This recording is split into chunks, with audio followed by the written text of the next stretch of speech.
Hi guys, welcome back to my channel.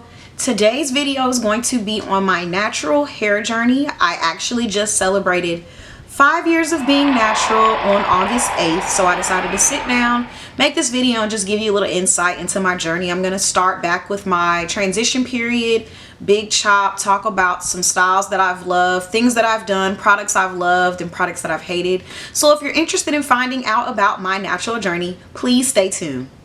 I'm going to start back at the beginning of my journey. So deciding to go natural really wasn't a choice per se. It was more of something that I had to do. I've been dealing with the skin condition since high school.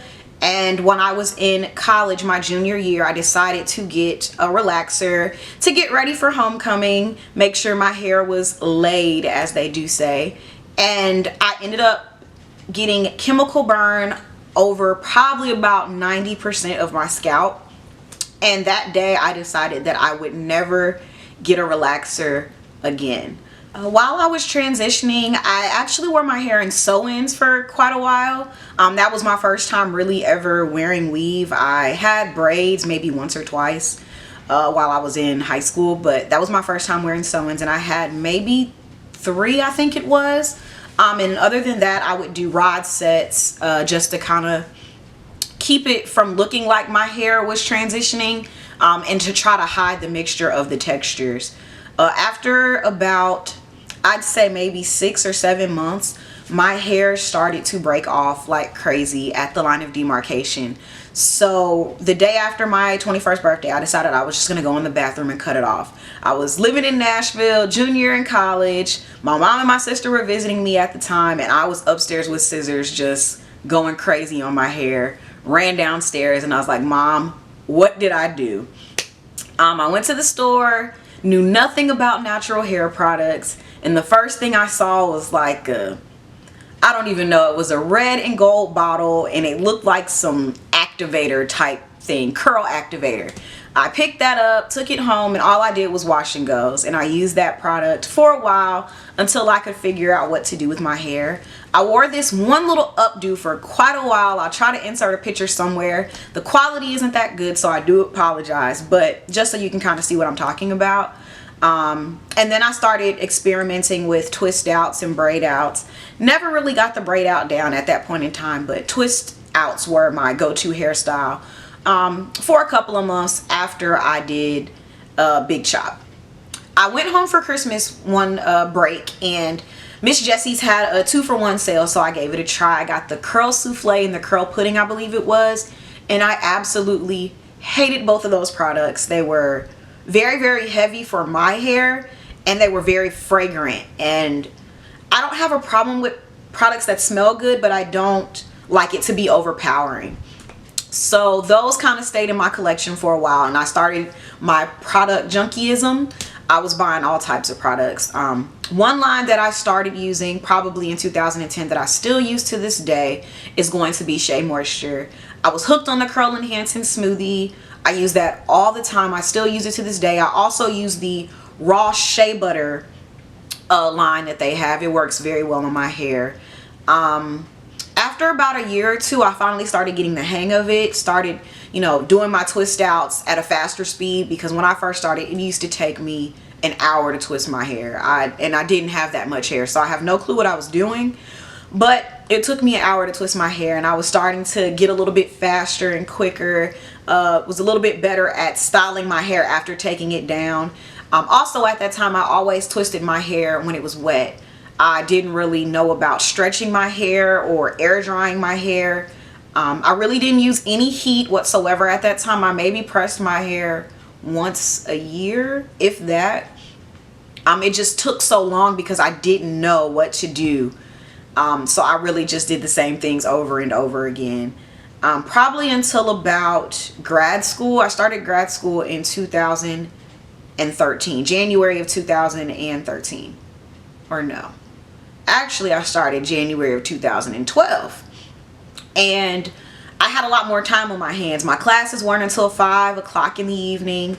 And I had a lot more time to just play around and figure things out. That's when YouTube started booming. I started finding all types of people with the same hair type as mine, and I was just trying all types of things. While in grad school, I decided to purchase a blow dryer. I really don't think I had one before then because I never blew out my hair.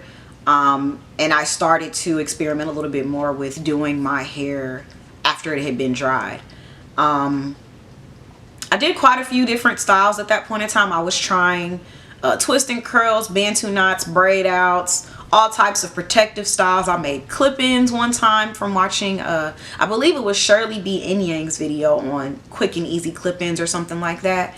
And I made those before I started doing the poetic justice braids, I guess you can call them.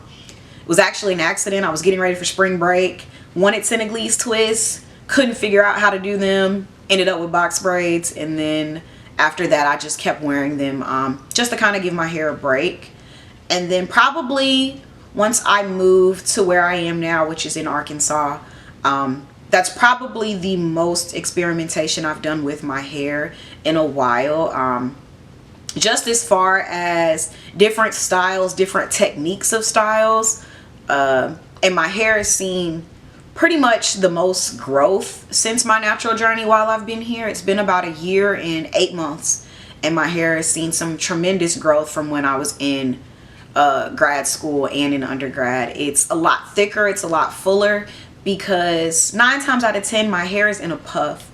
I do work a full-time job. I go to the gym 4 to 5 times a week, and I just don't have time to keep my hair looking like this every day. So I normally style my hair once a week, and I try to make it last for as long as it can, and then it's in a puff for the rest of the week. So I've got my phone with me. I'm just going to talk about some products that I have loved from the beginning. As I mentioned, Shea Moisture is one of my favorite lines. I've used it for a very, very long time.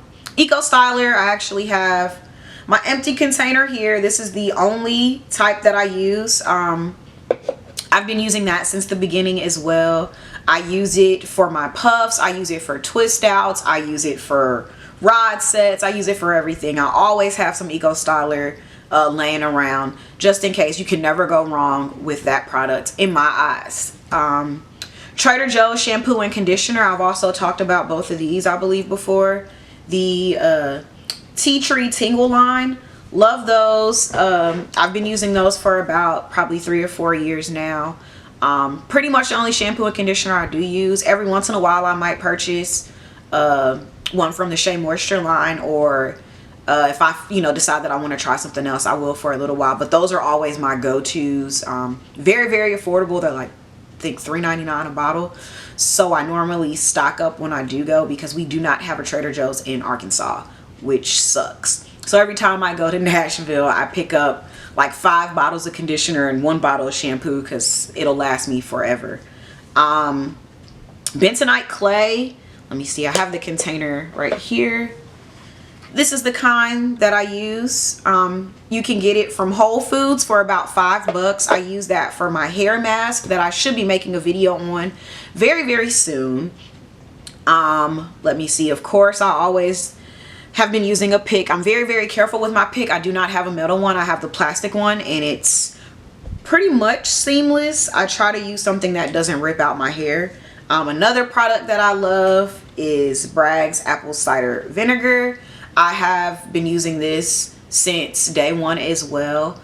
With my skin condition, sometimes it gets very difficult to keep my scalp clean, especially in colder months. It's very, very hard. So I use this to cleanse my scalp maybe once a month when I do my bentonite clay mask, or sometimes I just mix it with some water by itself, just to kind of make sure I give my hair that extra cleanse that it might need. Let's see, some products that I've hated. So I mentioned the Miss Jessie's line. Not that they are bad products, they just didn't work well for me. Let me specify that. Those did not work well for me at all. As I use those products, I had some type of allergic reaction to them. I am not sure what was in it that my skin didn't like. The only product that I could use that I did not have a problem with was the coconut co-wash, I believe it is, that they have, that I actually really love. But other than that, those products did not work well for me at all. Curl formers. I had the most horrible, and when I say horrible, I mean really bad experience with curl formers. I did my hair with curl formers maybe 3 years ago. And it just did not work out for me at all. I probably think I could do a lot better with them now that I'm learning my hair, learning what my hair likes and how to style my hair. But at that point in time, they were so bad that somebody asked me literally like, what did you do to your hair? Like, it was really bad. So I ended up giving them to my best friend. So I hope she's enjoying them. Let's see. I don't really, I'm not a fan, I guess I should say, of most edge products. Currently, I'm using the Curls Blueberry Bliss Control Paste, and I've been having a positive experience with that one. I also use, let me see, sometimes I use my Eco Styler as my edge control. The rest of them either leave horrible residue for me, or they don't really control my edges. They make them curl back up. I'm not sure. Even if I do tie, or tie them down for a while, my edges curl right back up with those products. Something else that doesn't work well for me are these hair, skin, and nail gummies. I took biotin during my transition year. I'm really bad at taking pills, so I took it for a while when I remember, then got off of them. Tried it again last year and didn't have any issues. The first time I did take it, my acne in itself was already a mess, so I couldn't really tell if it was making me break out. Last year I took them, but I made sure to drink a lot of water, and I did not have any issues with them. So I decided to give, the specific hair, skin, and nail gummies a try this year, maybe about a month or so ago. I normally drink a gallon of water a day, and I know you have to drink a lot of water when you take, some supplements. And I had the worst cystic acne of my life when I started taking those. And it literally happened within days. I already have very acne prone skin. I am trying to start a regimen to kind of clear up the scars that I have left over, because I think as I'm getting older, my acne is starting to clear up for the most part. But those pills gave me the worst acne I've ever experienced in my life. So I took those for maybe about a week and a half, and I just gave it up because I could not live my life like that. I think that's all the products that have kind of stuck around, and those that I really did not care for. Shea butter didn't really work well for me. It was a little too heavy for my hair. I can use it from time to time, but normally in the winter. That's another thing that, people always say, well, try shea butter. You just kind of have to test what works well for your hair. You're going to buy some things that don't work. You're going to try some things that you don't like. But it's all a part of the journey, I promise. I'm looking at my list, and I think that's it. I've told you about my transition and my big chop, some styles that I've loved, products that I love, products that I hated, my salon experience. Some things I guess that I do differently now. I do use rollers a lot more. I've never used rollers, flexi rods, perm rods, any type of rod until the last year or so. And I actually love them. I probably get the longest styles out of my rod sets, which I really enjoy. I do air dry my hair a lot more now. I'll just sleep in it with my 4 twist and then take it out and style on air dry hair. And like I said, when I don't have time for that, I will use my blow dryer. But other than that, I think that is my natural hair journey summed up. If you have any questions, please leave them below. If you are not following me on Instagram, please find me at VA_slim, that's SLIM 25. I post tons of pictorials and little quick videos on my hair all the time. If you're not subscribed, please do so. If you enjoyed this video, please hit the like button for me. Like I said, if you have any questions or comments, please leave them down below. I will make sure to get back to you.